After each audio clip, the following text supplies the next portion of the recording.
आपके पास, लेकिन आपकी सहयोगी की आवाज सुना देती हूं पहले। ममता बनर्जी का बयान आ गया। ममता बनर्जी पश्चिम बंगाल की मुख्यमंत्री कह रही हैं आपातकाल का समर्थन हम नहीं करते हैं। ममता बनर्जी अब खुलकर स्टैंड ले रही हैं। मैं इसी स्टैंड की बात कर रही थी। वो कह रही हैं हम इमरजेंसी को सपोर्ट नहीं करते, यानी उन्होंने रिएक्शन देते हुए अपना पूरा स्टैंड स्पष्ट कर दिया। वो कह रही हैं हम इमरजेंसी के साथ नहीं है, हम आपातकाल का समर्थन नहीं करते हैं। अब ममता बनर्जी जैसा स्टैंड ले रही हैं। मेरा सवाल अनुराग जी से यही था अवधेश जी कि आप स्टैंड लीजिए, आपातकाल को गलत कहिए, इमरजेंसी को गलत कहिए। ये सवाल इसलिए उठता है क्योंकि आप मौजूदा आपातकाल की बात करते रहते हैं लेकिन 75 पर मुंह सिल लेते हैं। एक बार किशोर जी के पास जा रही हूँ, अनुराग जी उसके बाद आ रही हूँ। एक बार किशोर जी बेचारे अभी बहुत देर में जुड़े, उनके पास जाऊं। किशोर जी, मैं आपसे पूछ रही हूँ, बाला साहेब ने तो बहुत सारे कार्टून बनाए इमरजेंसी पर, उनके तो इतने उनके हाथों के लिखे हुए लेख, उनके कार्टून्स मुझे लगता है सबने देखे हैं। आज आपकी पार्टी क्योंकि आज कांग्रेस के साथ है, लेकिन इमरजेंसी पर स्टैंड क्या है?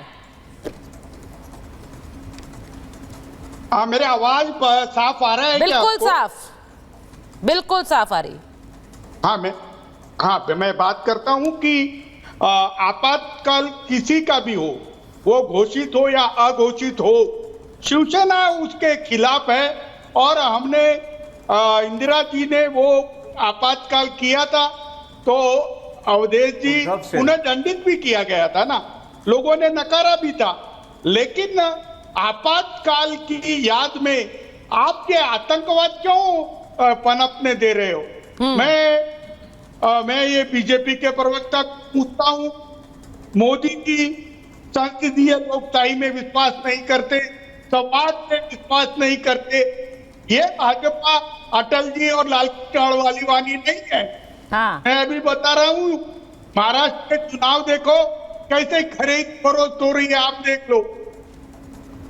अरे भाई, एमएलसी चुनाव के नतीजे भी आने, और एमएलसी के चुनाव आज महाराष्ट्र में जिन पर वोटिंग हुई है, हम उसका भी इंतजार कर रहे हैं किशोर जी।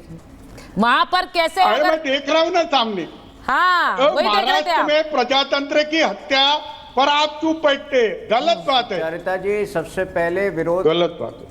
टूइन जी बोलिए। पार्टी शिवसेना नहीं है, इनकी पार्टी उद्धव सेना है इस बार। इन्होंने अपनी पार्टी को शिवसेना कहा, गलत कहा। इन्होंने बाला साहब ठाकरे जी के जो उद्देश्य है उनको बहुत पहले त्याग दिया था, और इसी कारणवश जो है आज की पार्टी शिवसेना नहीं है, मात्र उद्धव सेना है। अरे हम ही है यहाँ, हम ही है यहाँ पर, हम ही हैं। देखिए, एमएलसी चुनाव भी बहुत हद तक एक तस्वीर देंगे क्योंकि आगामी विधानसभा चुनाव महाराष्ट्र में बहुत इंटरेस्टिंग होगा ये अवधेश जी, एमएलसी चुनाव। लेकिन ये जो बात कह रहे हैं आज, देखिए आज ये मजबूरी हो गई है। मैं जैसा कहती हूँ, एक सियासी मजबूरी है, आपको साथ खड़े होना है।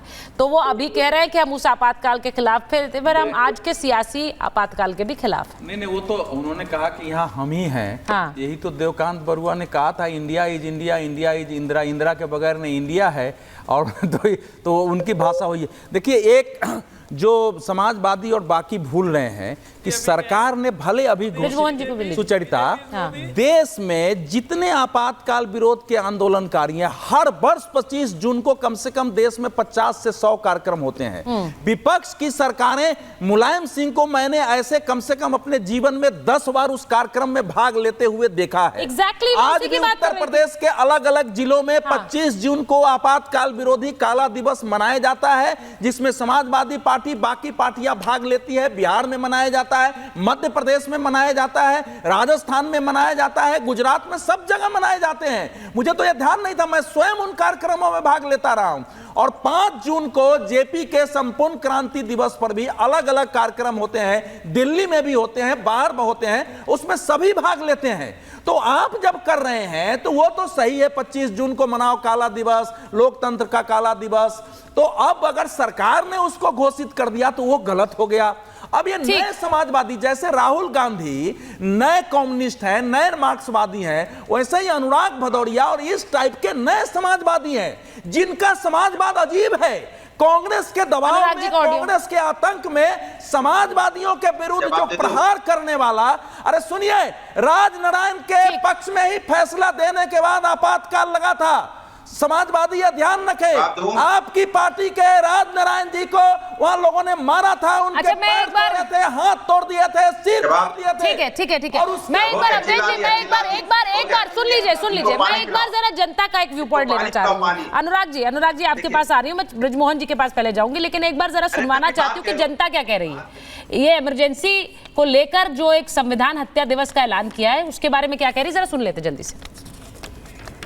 25 जून को जो इमरजेंसी इंदिरा गांधी जी ने लगाई थी, वो बिल्कुल ही बहुत ही गलत स्टेप थी उनकी। उन्होंने इस तरह का कृत्य करके सरकार को गिराकर और संविधान की हत्या की थी। सरकार बिल्कुल सही सही निर्णय लिया है। 25 जून को संविधान की हत्या दिवस मनाना बिल्कुल उचित है। देखिए, मैं तो ये जानता हूँ कि 25 जून को जो इंदिरा गांधी ने जिस प्रकार से इमरजेंसी लगा के लोगों को जेलों में ठूसा था, है ना, और वो याददाश्त दिन है।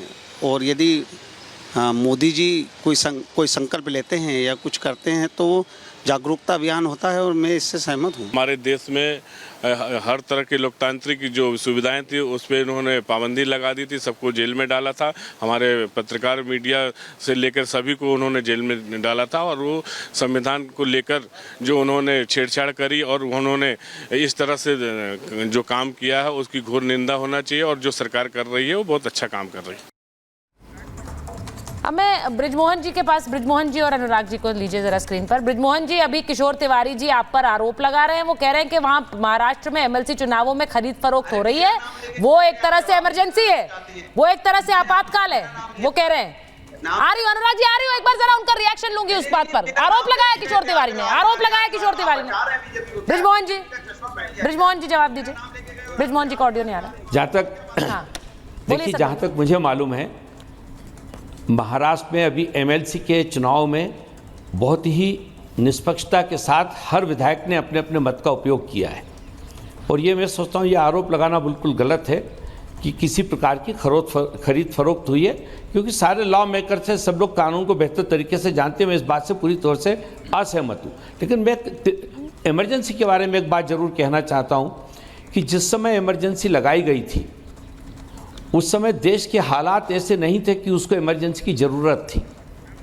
लेकिन अपने अधिकार के लिए, अपनी सत्ता को बनाए रखने के लिए जिस तरह से उस समय कांग्रेस की सरकार ने इमरजेंसी लगाई थी, उसका विरोध हिंदुस्तान में तो हुआ ही था, हिंदुस्तान के अलावा विदेशों में भी उसकी बहुत भर्त्सना हुई थी।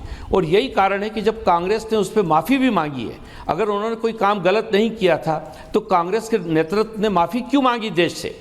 इसलिए माफ़ी मांगी थी कि उन्होंने संविधान की अनदेखी करके, संविधान को अलमारी में बंद करके वो सारे काम किए थे जिसकी ज़रूरत नहीं थी।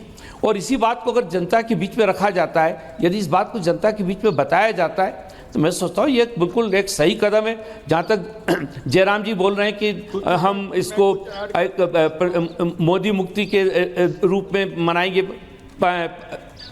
4 जून को, तो मैं सोचता हूँ ये पूरी तौर से पता नहीं किस भ्रम में जी रहे हैं। आज भी आदरणीय नरेंद्र मोदी जी की लोकप्रियता का जो ग्राफ है वो आज भी इस हिंदुस्तान में सबसे ज्यादा है। आज भी लोग उनके कहे ऊपर विश्वास करते हैं।